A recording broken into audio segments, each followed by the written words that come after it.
السلام علیکم ورحمۃ اللہ تعالیٰ وبرکاتہ۔ محترم ناظرین، امید ہے کہ آپ حضرات خیریت سے ہوں گے۔ آج میں اس سلسلے میں بات کرنے کی کوشش کروں گا کہ سیدنا علی مرتضیٰ رضی اللہ تعالیٰ عنہ مشہور قول کے مطابق جن کی پیدائش 13 رجب المرجب کو ہوئی، آپ کے بارے میں عام طور پر موجودہ جو معاصر علماء ہیں ان میں سے کچھ افراد کا یہ کہنا ہے کہ حضرت علی مرتضیٰ رضی اللہ تعالیٰ عنہ ہی مولود کعبہ ہیں، ان کے علاوہ کوئی اور مولود کعبہ نہیں۔ نیز کہ حضرت علی رضی اللہ تعالیٰ عنہ کو کعبہ شریف کے اندر ایسی خاص فضیلت پیدا ہونے کی حاصل ہے جو کسی اور کو نہیں۔ تو محترم سامعین، اس سلسلے میں آج ہماری گفتگو ہوگی۔ امید ہے کہ آپ حضرات ہماری گفتگو کو دھیان سے سننے اور اسے سمجھنے کی کوشش کریں گے۔ ہماری گفتگو دو حصوں میں منحصر اور منقسم ہے کہ کیا حضرت علی رضی اللہ تعالیٰ عنہ ہی مولود کعبہ ہیں یا کوئی اور۔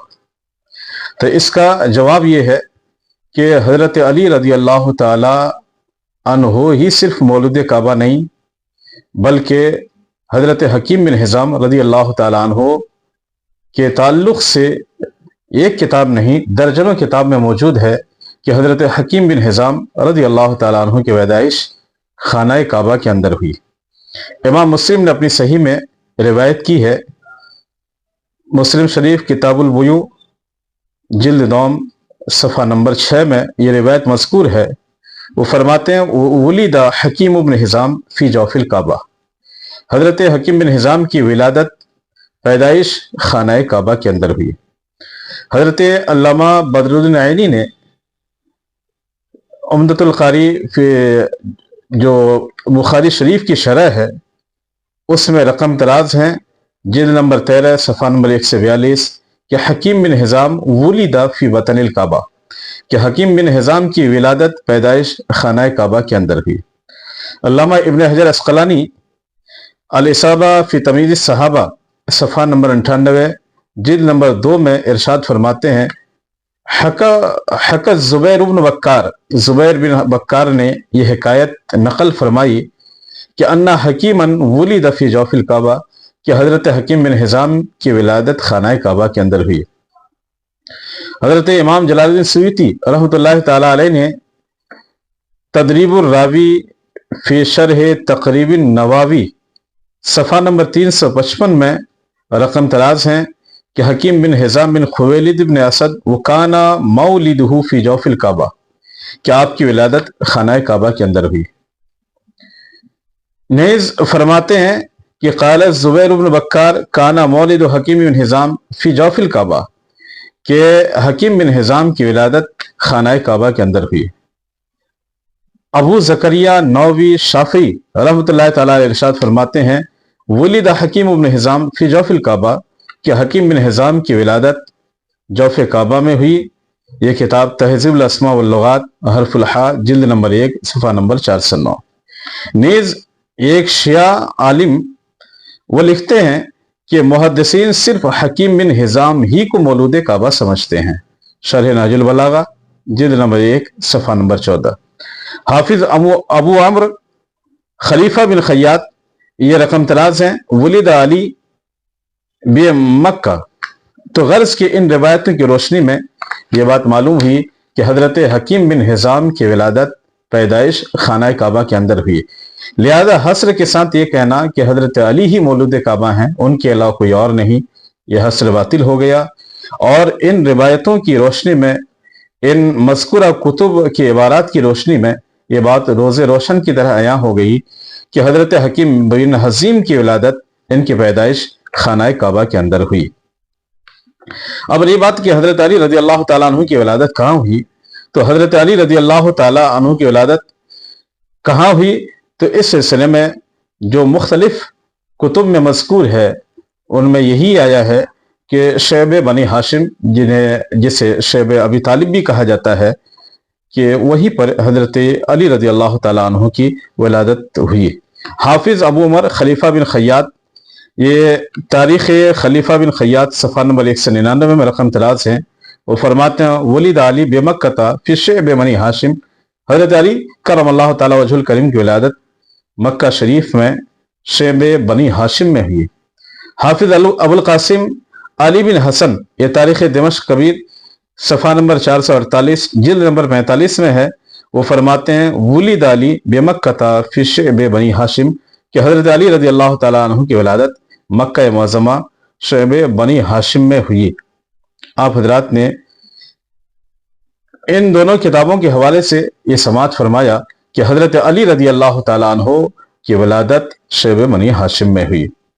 اب رہی بات یہ کہ حضرت علی رضی اللہ تعالیٰ عنہ کے تعلق سے یہ جو روایت میں آیا، کتابوں میں کچھ کتابوں میں یہ لکھا ہے کہ حضرت علی رضی اللہ تعالیٰ عنہ کی ولادت خانہ کعبہ کے اندر ہوئی. تو اس سلسلے میں علماء کی کیا رائے ہے؟ تو حضرت ابو زکریا نووی شافعی فرماتے ہیں ولید حکیم بن حزام فی جوف الکعبہ ولا یعرف احد ولد فیہا غیرہ واما ما روی ان علی بن ابی طالب ولد فیہا ضعیف عند العلماء. تہذیب الاسماء واللغات حرف الحاء صفحہ نمبر 409 جلد نمبر 1. اور تو اس میں اس عبارت کا ترجمہ یہ ہے کہ حضرت حکیم بن حزام کی ولادت جوف کعبہ خانہ کعبہ کے اندر ہوئی، اور کسی بھی ایسے شخص کے بارے میں معلوم نہیں کہ جن کی ولادت خانہ کعبہ کے اندر ہوئی.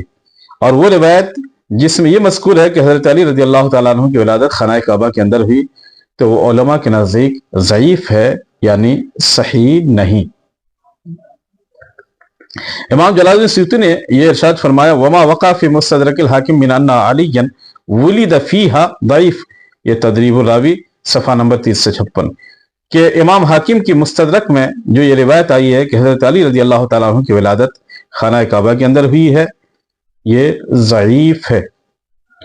اسی طرح سے اوپر بھی کچھ روایتیں مذکور ہوئی جن کے تحت مذکور ہے کہ حضرت علی رضی اللہ تعالیٰ عنہ کی ولادت کے تعلق سے جو بعض کتابوں میں یہ مذکور ہے کہ آپ کی پیدائش خانہ کعبہ کے اندر ہوئی، وہ ضعیف ہے.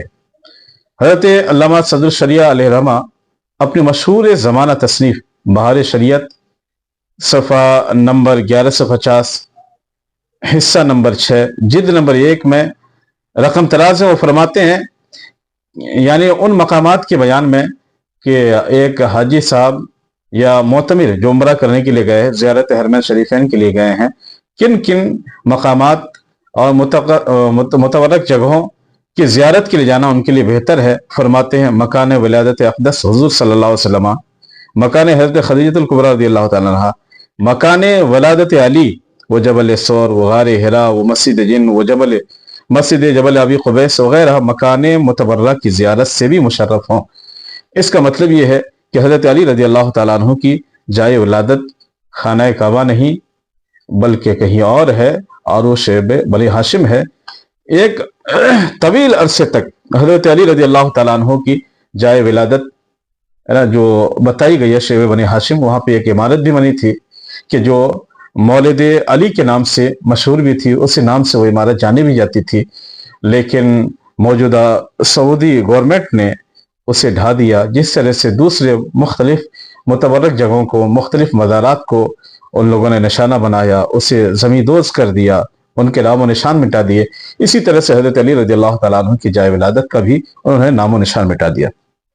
محترم حاضرین، قابل غور بات یہ کہ حضرت علی رضی اللہ تعالیٰ عنہ کی ولادت تو خانہ کعبہ کے اندر ہوئی نہیں، آپ مولود کعبہ نہیں، اور جن روایتوں میں یہ آیا وہ روایت انتہائی ضعیف ہے عند المحدثین، وہ روایت صحیح نہیں. خانہ کعبہ کے اندر پیدا ہونا یہ کوئی فضیلت نہیں، کیونکہ اگر یہ بہت بڑی فضیلت ہوتی تو اللہ عز و جل اپنے حبیب مکرم صلی اللہ علیہ وسلم کی پیدائش کے لیے بھی خانہ کعبہ کے اندرونی حصے ہی کو متعین فرماتا، وہیں پہ اللہ کے حبیب صلی اللہ علیہ وسلم کی ولادت ہوتی. لیکن جہاں پر حضرت علی رضی اللہ تعالیٰ عنہ کے ایک نہیں بلکہ سینکڑوں فضائل کتب احادیث سے موجود ہیں. من کنت مولا فعلی مولا، اللہ کے حبیب نے ارشاد فرمایا جس کا میں مولا اس کے علی مولا ہے. اللہ کے نبی صلی اللہ علیہ وسلم نے دوسرے موقع میں ارشاد فرمایا کہ میں کل ایسے شخص کو جھنڈا دوں گا کہ جس سے اللہ اس کے رسول محبت کرتے ہیں اور اللہ اس کے رسول اس شخص سے محبت کرتے ہیں۔ حضرت علی رضی اللہ تعالیٰ عنہ کو وہ پرچم دوسرے دن اللہ کے حبیب صلی اللہ علیہ وسلم نے عطا فرمایا۔ اسی طرح سے دوسری روایت میں آیا، اللہ کے نبی صلی اللہ علیہ وسلم نے ارشاد فرمایا کہ علی سے محبت مومن ہی کرے گا اور علی سے دشمنی اور عداوت منافق ہی رکھے گا۔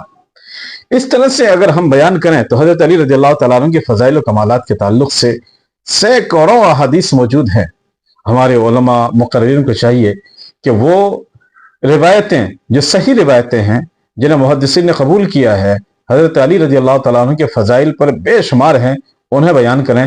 اس طرح سے موضوع بے بنیاد باتیں بیان کرنے کی ضرورت نہیں، اور رب کریم کی بارگاہ میں دعا ہے کہ پروردگار عالم ہم سبوں کو عقل سلیم عطا فرمائے، اندھی عقیدت سے باہر آنے کی کوشش کرے، تحقیق و جستجو اور تلاش کرنے کی توفیق عطا فرمائے، کتب بینی کی توفیق عطا فرمائے، اور جو سلف صالحین نے ہماری کتابوں میں لکھا ہے اسی کے مطابق ہمارا علم ہونا چاہیے، اسی کے مطابق ہمارا عقیدہ اور نظریہ ہونا چاہیے۔